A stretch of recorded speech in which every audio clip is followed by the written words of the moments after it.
Hello everyone and welcome to another mass session, and today I'm delighted to be joined by Jason Megson, who is the Managing Director and Vice President of George P. Johnson in the UK and the Nordics. How are you, Jason? I'm very well, thank you, Martin. Excellent stuff. Now, obviously, GPJ, obviously a very big agency on the global scale. Maybe you could just give us a quick introduction to yourself, your role, and maybe take us through some of your experiences that you've had in the events industry. Sure. So from a personal perspective, I started in the industry over 20 years ago. At the sharp end, I was a rigger with a well-known rigging company called Gallo Glass. So I was wearing shorts and steel toe cap boots and building sets and doing sound and lights, which was a very good kind of, let's call it a baptism of fire. And then from there, I had one of those, what you would describe perhaps a squiggly career, where in essence I moved from working for various agencies in both project management, production, creative production, and then moved into having my own agency, which was a bit more focused on sports sponsorship and activation. And then from there I was approached for the role at George P. Johnson 5 years ago to be their Managing Director, initially in the UK, and then we expanded into opening an office in Norway, which I'm also responsible for. Wow, sounds like great fun. So look, let's talk about the current situation we find ourselves in as an industry. Agencies have been hit particularly hard, over the last few months. So perhaps is now, do you think, the time to reassess the business model and offering? I mean, essentially, this must be critical to survival, surely.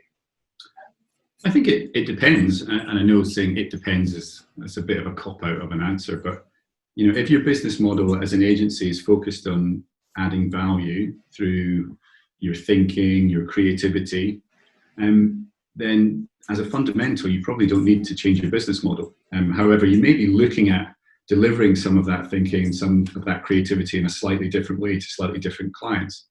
But at a base level, if you're always adding value to your clients, then you're in a good place. If your business is slightly more perhaps commoditized in terms of its specific service offering that can be quite easily compared to a sort of similar service offering, then I suspect it could be quite a challenging time, and you may need to fundamentally think about what service offerings you need to deliver in this new environment. Absolutely. Got to evolve or die. I think that's the way of it. So let's talk about kind of where we are on a practical level right now. I mean, there's still some way to go with, I don't know what we call them, digital events, online events, virtual events, whatever the name is we decide to go with. There's evidence that some clients are kind of considering switching to this sort of online model on a more permanent basis. So how, as an agency, are you going to be able to justify the cause for live events? And what does this mean really for demonstrating a return on investment? It's a tricky one. Good question. I think we as an industry have got to believe that live events offer a level of engagement, human interaction and experience, whatever you want to call it, that digital events can never really compete with. They can certainly add value to, they can augment an in real life event, but they'll never replace them. It's a fundamental, innate human need to meet and socialise, whether it's in with your work hat on or with your out of work hat on. ROI ultimately is improving from a quantitative perspective for both digital and in real life events. But I think by their very virtue, in real life events, the most valuable ROI metric is qualitative, because it's about relationship building, and then how you can turn some of those pieces of relationship building into a measurable impact for your business. So the digital side of things has some value, in particular areas of communications that clients want to deliver a message or do some learning. But in terms of that relationship building and that qualitative piece of ROI, I don't think they'll ever compete. So kind of on that subject, I mean, this is maybe a bit of a curveball, but I mean, is there a model out there developing, or one that exists that can help actually commercialise digital events in that pure digital form? I mean, there's certainly some interesting businesses that have come out of the digital platform area, and I'm talking specifically about those that are now working really hard, and quite rightly so, to sell those platforms to agencies like ourselves and to other clients within the event industry. And so they were making sort of a good go of commercialising the digital event space. I think what's important to remember that in order to sort of elevate that into something more tangible and realistic in the long term, then you need to go back to, again, some of those fundamentals that I mentioned, which is really about, as a client, why am I doing this event? Is this going to give me as much value as something in real life, or perhaps even a different communications channel? And then think, oh, what's the best practice? You know, how much do I need to focus on the content, the production, and then at the very end of that sort of kind of mix, what does the technology platform look like that I'm going to use? So we're not there yet, but there's certainly some interesting developments in terms of how clients and agencies and technology platforms are thinking about what hybrid could look like, and really adding value through a mix of in real life and online.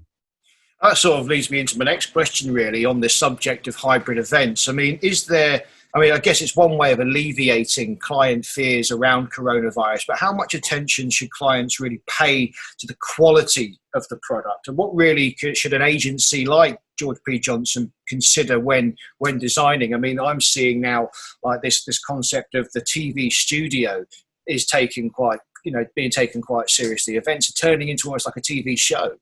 Yeah, no, you're absolutely right. And I think in a lot of ways, that trend towards focusing on the product, i.e. the production values, as well as the content, the message you want to deliver, is going to be hugely important in terms of delivering long-term value for clients. And in the short term, and I'm looking at a kind of short to medium term of coronavirus until we have a vaccine, which is really restricting how we can deliver events at scale.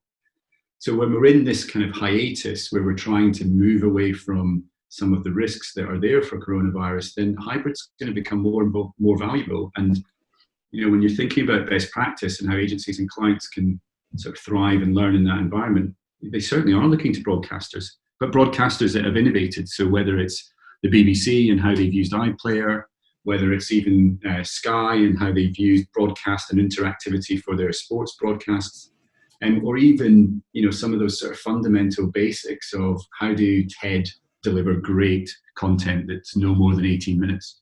So I think for me, that's where the inspiration's coming from. And some clients and agencies are getting it right, and others are still learning, and that's okay. So do you think, this is big thoughts here, but has the crisis made us as an industry kind of stop to think really about our primary cause, that any event really should exist to fulfill an objective, a business objective? I mean, has COVID-19, do you reckon, forced us to work not necessarily harder, but work smarter? I absolutely agree, and I hope so. I mean, without being melodramatic, that's the only way we can survive.